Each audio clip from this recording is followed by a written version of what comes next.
I guess this is first to both of you and whoever wants to answer first, but what did you hope would shift for us between the moment when we entered, gave our phones over to God, no, gave our phones to YONDR, and began the walk, and then transitioned here into this beautiful state in which you've left us? Well, I always like to hear. I think we need to speak up because we have some people hard of hearing. Yeah, Yes. Tom. I like to hear what happened for you guys when you did that. Like, what was your experience of leaving it all behind? You know, You're nodding. What did you feel? Exactly. Yes. Yeah. You want to share? Really transported in such a Zen space and so relaxed that I fell asleep, really deep sleep. Thank you. Yeah. Yeah. The same word, transported, transporting. It's a very transportive, transportative experience from walking through the gardens and the sounds and the visual, and then coming here and having the auditory. It's quite a full experience, and it really is encapsulating, and it does lift you up and bring you someplace else. That's beautiful. It was incredible how many times on the walk I wanted to reach for my phone to capture an image that I may not look at again ever. I mean, there's something that I think we've fallen into where we're capturing, like, for what? We're not actually present to it, and we're focused on capturing it, which when you're, I guess you could read into it a tendency that, like, when you're inclined to capture the image, you're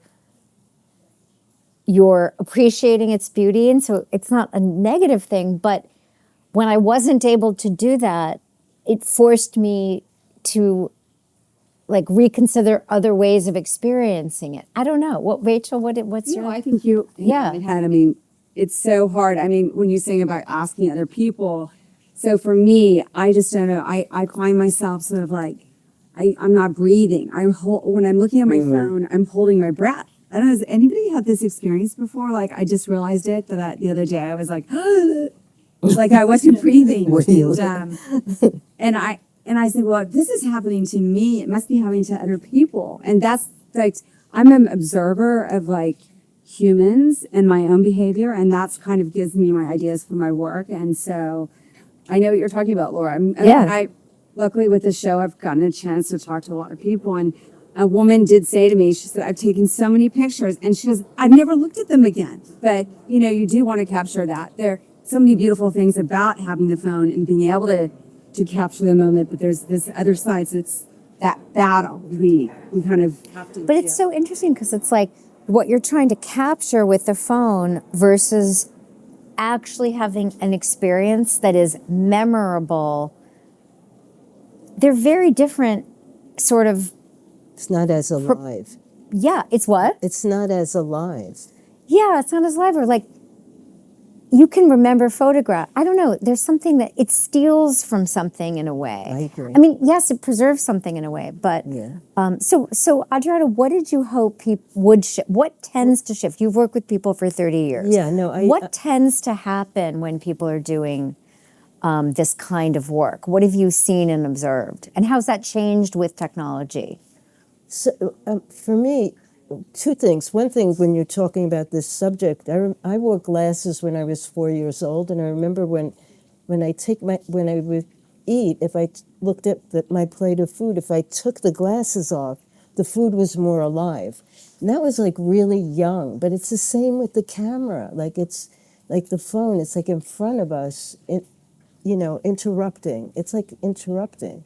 Anyway, what I feel my work, I feel like my whole thing is that we're so much bigger than we know that we are. Like, we have an opportunity to feel our full expanded self. And we walk around shrinking it down, especially when we go in our minds. And so what the work and the sound is really a way to, like, start everything vibrating. So you're really, even the bowls, when I'm playing the bowls get like malleable. Like there's a cushion around each bowl. I'm like floating on What it. were you playing? Because it's not solid anymore. Like we're really not solid. So that's my whole thing. And I use energy healing and teaching. I teach classes and kind of teach people to start to be aware of like the potential that we have that we is so dormant. And it's kind of frustrating to me how and it's so addictive to just shut the whole thing down, just shut it all down, What did you observe in your, let's talk about your Baltimore show, just because it's so recent and it was so big. There were so many people going through it. What shifted for people? Can you describe sort of what that was and what you heard back from people? And this was at the Baltimore Museum of Art, yeah. Yeah, so the Baltimore Museum of Art. I was asked there doing a Back to Nature, and I had done this show before, and every year I do it. Every time I do it, it's different.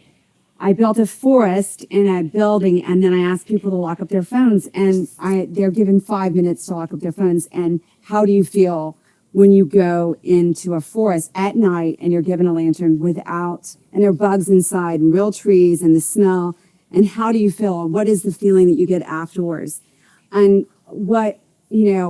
I hope just to have some sort of experience. And it was just this time, it was like people really are feeling this overwhelming, there's so much coming at us. And how can we be present? How can we be, ourselves? Because we're having to answer to so many. And one of my favorite things was a family coming, and the son was walking up like this, and he was 13 years old. His mother was talking about taking so many photos, and she said he'll never give up his phone. Well, he gave up his phone. He walked out smiling, and I said, how was it for you? And he said, it was like it was for me before I had a phone, when I used to go outside and play with my friends and be outside and look at and not be looking at my phone, because there is this demand that we all have. Mm-hmm. And you start to get it when you have to be on that. Yeah. Was he? He was 13. Yeah. That's incredible. Yeah. So at that little shift, now his mother can say, hey, maybe you don't need to be on the phone right now. Let's just go look at nature or whatever it might be. Sit under a tree, have some boredom. I mean, boredom doesn't exist anymore. Yeah, it was like boredom, the chance to interrogate yourself a little bit, like just even doing the walk as I was not reaching, as I was like angling for my phone and realizing that I didn't have it. I was struck by also, I did get lost. I lost the group for a bit. I sort of wandered off. I was following you, I think. And then and then I sort of went off and I saw a bunny rabbit and I got a little bit lost. And then even just the experience of getting lost and being bored, which is what growing up in the 80s was like. You're bored all the time and you're lost all the time. I don't know. I remember looking at the maps in the car. I mean, just that feeling, and then the recovery from both of those things, how you set yourself back to your imagination, back to thinking about things, back to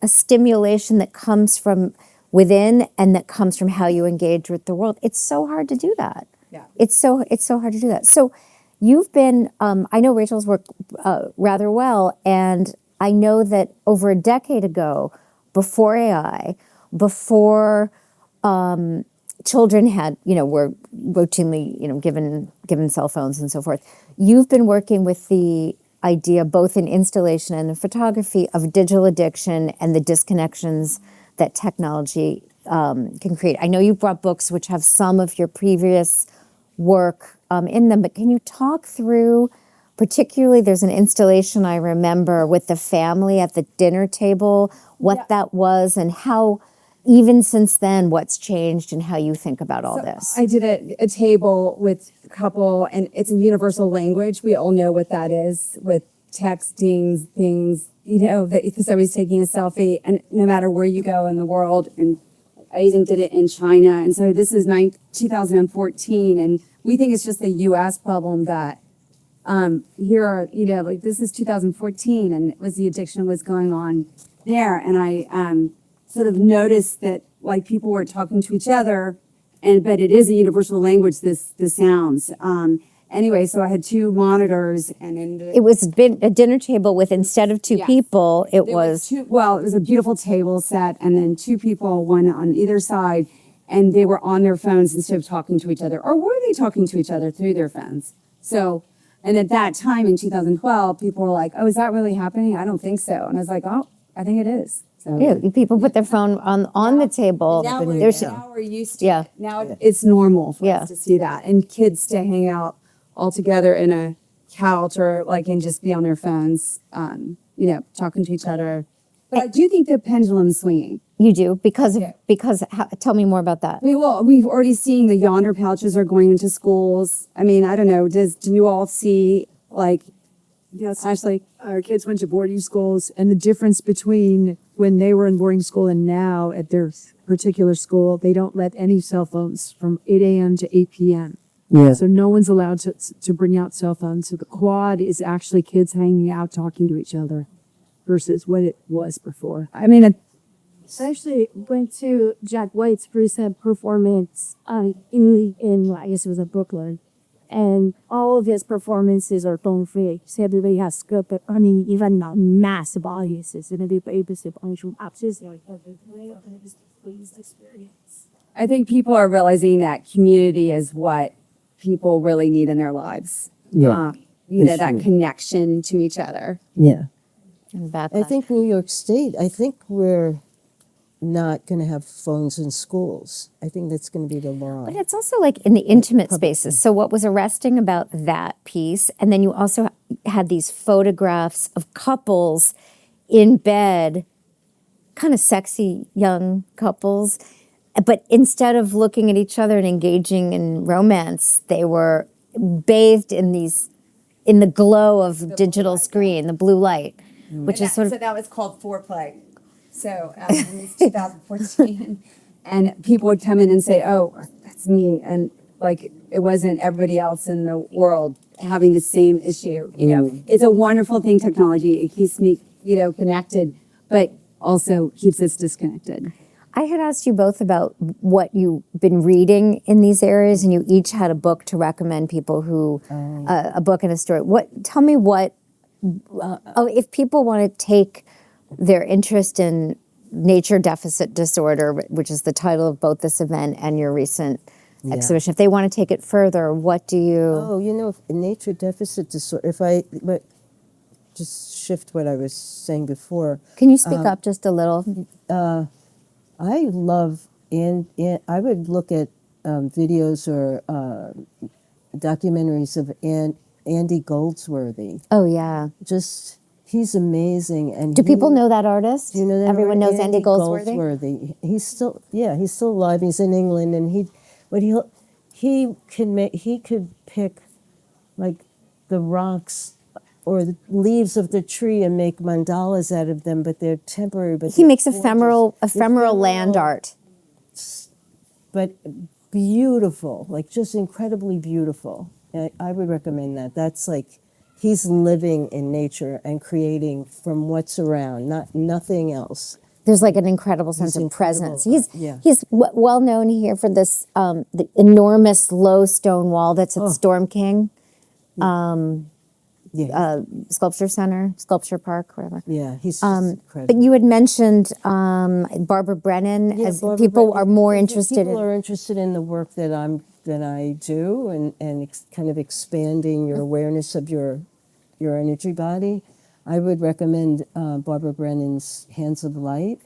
It's Hands of Light. It's called Hands of Light. She has 2 books, but it shows if you take away the content and the talk and you start to see the visuals that are going on or the emotional visuals.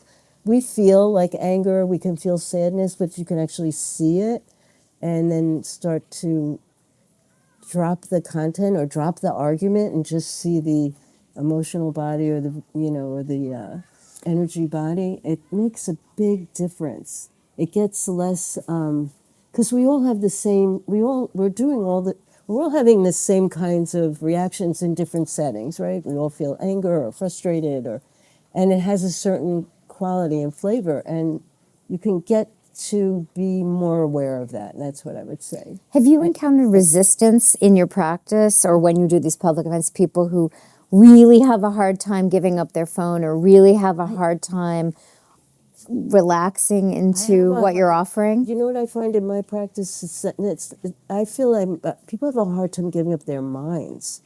You know, it's like the mind. It's because I'm working on the body, and we're not really talking too much about technology, but just the thinking, the constant thinking or overthinking, and it becomes like another prison.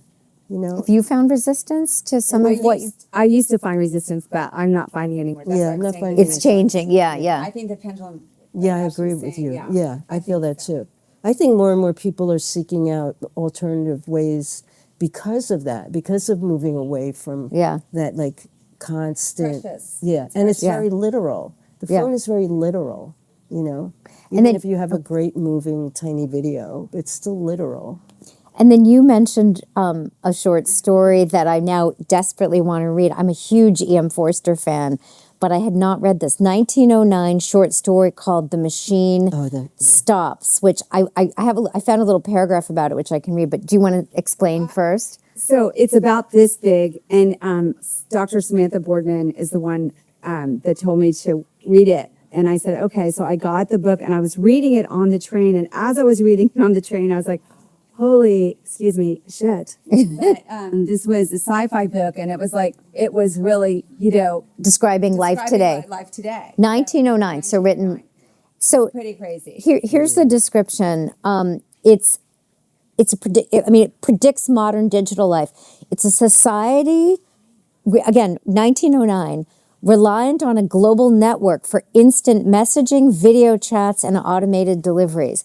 The characters isolate themselves in pods, interacting solely through screens and substituting genuine human touch with virtual connections. This reliance leads to widespread loneliness and a total loss of original firsthand experiences. Ultimately, the story warns of I won't give it away.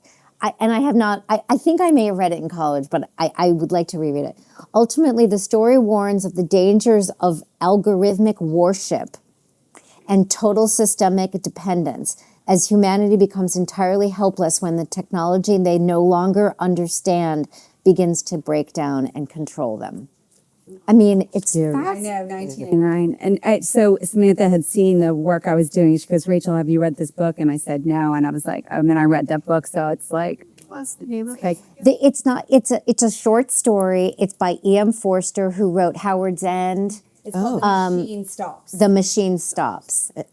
Yeah. It's amazing. Yeah. Anyway, those were two things you recommended. We can that's open up for amazing. questions. We have a few minutes, but just before that, was there anything you wanted to offer? We have city dwellers here as we leave today. Like, what can people adopt to bring into their own lives that give us some of the feeling? I mean, I felt like I was getting an ear massage, or brain massage. It was such a beautiful, From the sound? and I couldn't even see exactly what instruments you were using or what. Just the bowls. Yeah. Just the bowls. Yeah. How can people bring that kind of presence into their lives just on the regular? I'm a big fan of inviting people to meditate, even like 5 minutes, just to get a space between, your personality and then like kind of, just a little space. Really, my whole thing is like, just make some space around everything, because that's where the change can be. So if that be breathing or pausing, or if you're high strung, you can like press your pinky and your thumb together and just bring yourself back, because you start making a sensation, you're not going to be in your mind, or you'll shift. So breath, touch, walking meditation, I really recommend, like that, yoga, anything mindful. The mindfulness will make space, and the space will make change, because I think we need space to change. Like, you're creating spaces, and then people experience change because they're in a space. You gave too is like, if for me, it's like just the feeling that I have now is so different than when I walked into this place. Totally. Exactly. I mean, and just to be able to like, oh, I felt something completely different, and to be able to like, I'd like to connect to that again. Exactly. But To what's- remind myself. As an artist, you're creating these spaces and inviting people in, and as a practitioner, you're inviting people to learn how to create them for themselves. Is Exactly. that fair? And also then teaching them, That's a good point. like the Yeah. like almost like the map of consciousness. Is there anything you want to add that we Yeah. just hadn't touched on before we take questions? No? Okay. I think that I just appreciate everybody taking time out of their busy Yeah. day. It was a perfect day. The rain stopped. It's perfect. Yeah. Did you had a question? Oh, sorry. Say firstly, Rachel, I've known you a long time, and I love what you said in the beginning of our walk about sound and light, and and I found myself on the walk looking and listening differently. Me too. And I Yeah. thought it was a really beautiful reminder of how Yeah. to go on a quiet walk. Yeah. To listen for the man-made, And the to listen. and I was looking at the Yeah. colors of green, and so I think that was really beautiful. Yeah, me too. Me too. Me too. And I guess my question for you would be, when I've done sound baths, when I meditate, quieting your mind is a really big challenge. And so I was just wondering if you had any other thoughts for us as we think about going into these really meditative, reflective, calming moments that we create time for. How do we stop this? How Yeah, do we- that's the big thing. I think the sound bath helps. When you're in it, doing the extended amount of time for the sound, your mind can't going. you can't keep going. No, but that's where I recommend a meditation practice. Even if your mind doesn't stop, the mind's never going to stop, but it will recede. The thing you want it to recede. And then This is so great. if you keep sitting as a practice daily, it'll come and go, but it'll recede, and you'll notice, wow, I wasn't in my head, and then I'm in my head, then I'm not in my head, and it get quieter. But I don't think it ever recedes. There's always this, yeah. We just manufacture like thoughts, and they just go out and out and out and out. You had a question. But I think it's a practice like going to the gym. It really is. Yeah. Well, they do sell. And breath. Breath is great. I'm sorry. That's okay. We do sell little sound bowls in the gift shop. Oh, really? You Okay. can, like, do a thing, and Juan will show you how to do it. Oh, great. But the only other thing I was going to say is that bell by Oh. Toshiko Kaiuzu that we ring when we gong it when we walk in here. To me, I used to be a docent here, and I would lead groups of kids, school kids, and we would just stand by the bell, and I would say, okay, just don't say anything. Everybody be quiet. Someone's going to ring this bell, and just listen to it. And it was such a gateway of experience. To Absolutely. LongHouse, because something about listening to the extending vibration, and it's the vibration. When you said your ears felt like they were Yeah. being massaged, it's the vibration. Yeah. It's a vibration. Feel that. Yeah. So You sort of forget how your ears work. yeah. But I could feel it happening. It was like a certain kind of attunement. It was really It does fascinating. vibrate. Yes.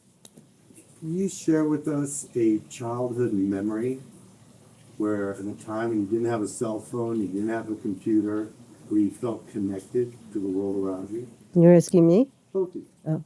Great I'll- question. My childhood was mostly, no computer, no. I mean, I remember when we had TV, when TV came. So it was completely different. We just left the house. Your parents, my mom, the whole neighborhood, everybody you just went outside. But was We there some went specific outside. place or memory, Of connection. connection you felt? Of connection to the universe. Connection to Oh, connection to bigger things than you. my feeling of connection to the universe didn't have to do with nature so much. It was sort of oh my God, I'm here kind of experience. And I remember where I was, like I was sitting in this little child's rocking chair, and then all of a sudden I was like, 80 years old, and I was like, I had this whole life. It was one of those. It was really, yeah. Is that what you mean? Yeah. It was like a, multi-dimensional, what is going on kind of, I'm here, and I knew I was here. Yeah. What about you? Well, I'm going to ask you. I'm Yeah, gonna throw the thanks. question back to you, because I do have a lot. I have one too. Yeah, I do. Because you asked that question, I want to ask you, what is yours? Really simple.